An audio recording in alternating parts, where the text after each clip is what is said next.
Now what is happening here is the conscious community is falling behind because you all too much trying to do the damn right thing, and the right thing is based on somebody else's concept of what is right.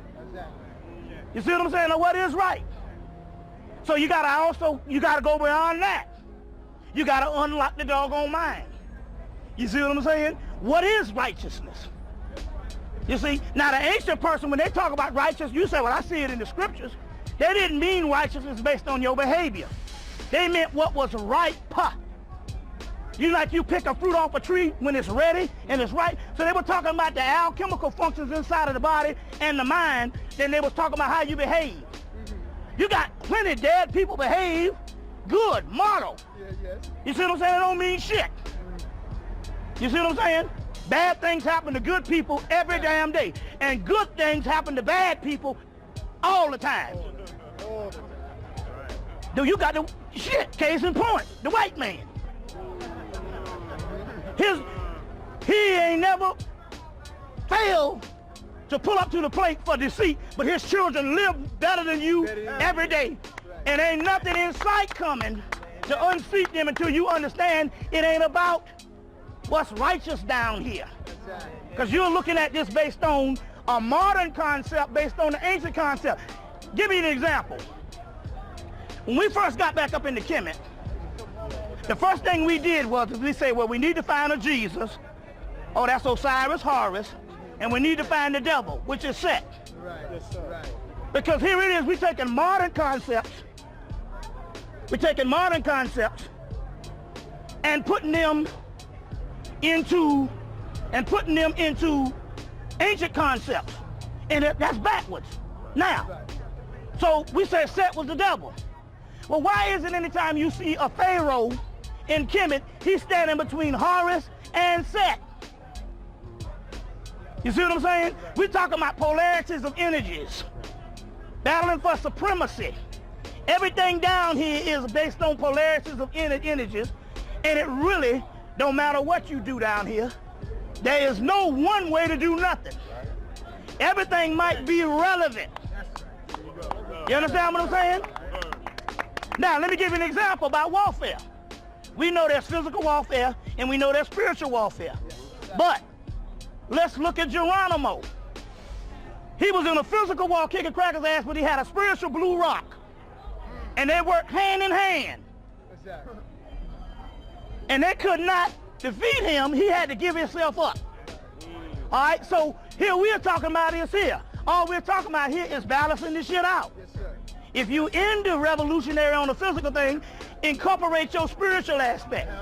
And if you are a spiritual aspect, don't let no cracker come and tap you on the head. Be ready to kick somebody in their ass. Also, too. That's right. You see, so it's got to be a balance in this particular thing. You know what I'm saying? Now, the war at home, the third world, the war at home, we will win that. Now, I'm going to tell you something. Farrakhan said this one time in 1985 at the Power Tour at Madison Square Garden. He said, do you want your slave to come to war with you in the streets? He said, because if we come to war with you in the streets, we will win. Now, in 1985, I could not understand what he meant by that.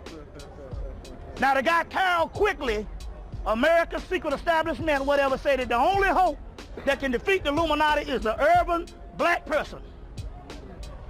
Now, let me give you an example of what I mean by that. They don't want these niggas. The only way you can get these black people out here to wake up is to give them no hope. That's right. And bear down on their damn community. That's a good thing. Because if the damn tanks start rolling, niggas will start waking up and white people in trouble. Now, let me give you an example. Let me give you an example of what's going on. They deregulated the gas companies down in Atlanta. They're doing it all over the country. They cut off 3,000. They cut off 3,000 black people heat in the city of Atlanta. They cut it off. It started getting winter. It got to December and it was still 75 and 80. The federal government had to call down and say, you better cut them motherfucking black people gas on, or we ain't gonna have no winter, and we ain't gonna be able to sell in no Christmas, and winter will be lost and our finances will be fucked up. That's because there were so many black people that didn't want it to get cold, so they changed the shit, and it was December of 75 and 80. So if you get that many black people conscious, nothing. The atmosphere will change, and guns and bombs and none of that shit will work on these Negroes. So they don't never want us to come together by them rolling the tanks in, so that's what they do based on dividing and conquering. Because they know if we come up in some doggone consciousness, and they best believe, because when the tanks start rolling, you got to question the Jesus and all that other shit when the tanks start rolling in your neighborhood. They swim around, and they don't want that to happen to these black people, because you do have some strong black people that sleep. You know what I'm saying? And a lot of their magic they use for white folks. Now, so we in a great situation. On one hand, they know it's inevitable. This shit is coming down. As long as, look, they don't worry about you and the homeless and stuff like that, because they don't give a damn about you. They give a damn about the Mexicans. They give a damn about the Mexicans, because the Mexicans is the new Negroes. That's right. I said that years ago. You see? That's right. I said that years ago. And they will work, you see what I'm saying? So as long as they got the Mexicans, they ain't pretty much worrying about no shit. I said that. You see what I'm saying? You know, hell, they got slave labor. That's the only thing they worry about. So, the other stuff across seas... Yeah, what's their position? Why are they so focused on out there? They're focused based on something spiritual. Yeah.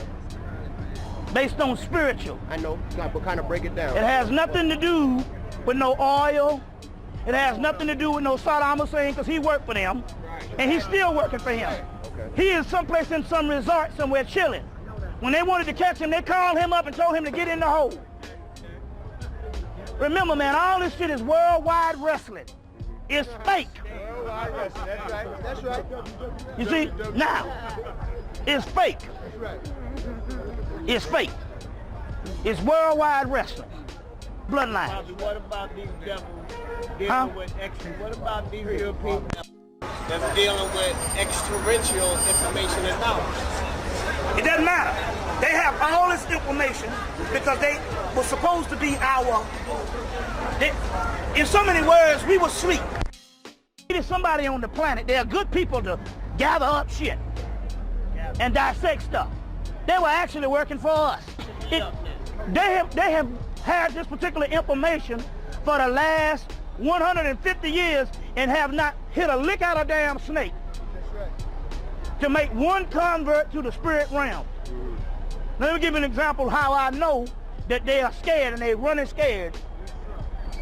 These organizations, the OTO, the Golden Dawn Society, all these, the Theosophical Society, they're now coming up to black conscious people in groups and trying to befriend you and endear you so you can go and get into the society and do research and give them your secrets. They're looking for you to save them.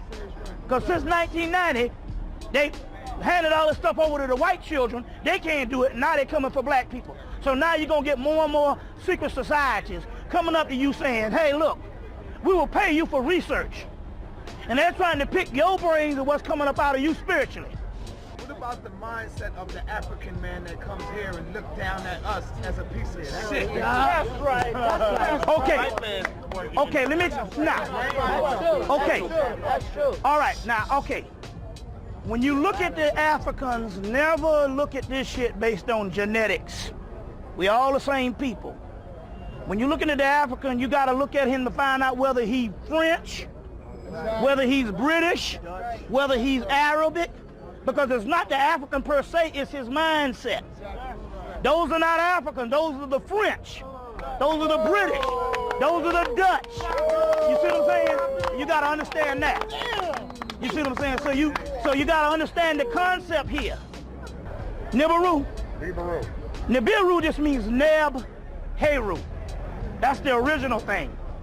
You see what I'm saying? Nibiru, everything, this is the way the ultimate people in the occult realm understands this thing. Never, ever, ever, ever track anything from outside of yourself. That's only something that is a backdrop on something that's going on inside of you. Nibiru is nothing but the coming and the opening of the pineal gland. Nibiru is nothing but your soul. Is what that is. The Neb Heru. Heru is nothing but the third eye and the soul. So always track this stuff. It's inside of us. We are the Nibiru.